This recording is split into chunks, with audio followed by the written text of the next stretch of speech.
Try and try until you succeed. At talaga naman, ito naging prinsipyo ni RJ Lozano ng Sandaan na Maynila matapos na makapasa sa ika-4 na pagkakataon sa LET examination. 3 beses na kasi siya nabigo pero hindi siya sumuko. At sa pang-4 na take ng LET, abay nakuha rin niya ang pinakamimithi kahit 4th taker sa LET exam. Pasado naman siya sa civil service exam sa first take pa lang niya. Sa wakas, anya, ay nasulit ang lahat ng sakripisyo, pagod at puyat.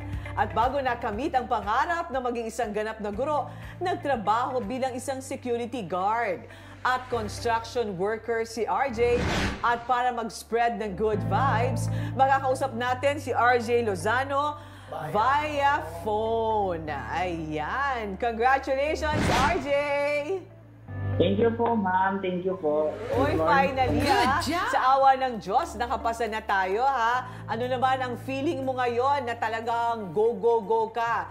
Gaya ng motto ko sa buhay. Motto sa buhay. Laban lang, di ba? So, anong pakiramdam mo ngayon? Sobrang saya po, ma'am, kasi ay grabe yung pagod, tapos yung mga sacrifices mo napalitan lahat ng saya kasi lahat yung sacrifices mo naman mo yung ganun yung thank you Lord, ganun lang yung nasabi ko ni Elsie. Okay, RJ, so anong plano mo ngayon? Ma'am, ito po, mama, sasabi ko yan po kasi ako ngayon security guard habang may second job po ako, tapos nag-apply pa din po, ma'am, sa mga schools or sa kahit anong government basta maka-income po ako. Okay, no? So, tuloy-tuloy lang, ha? Kahit sa pag-apply sa trabaho, try and try din until you succeed, ha?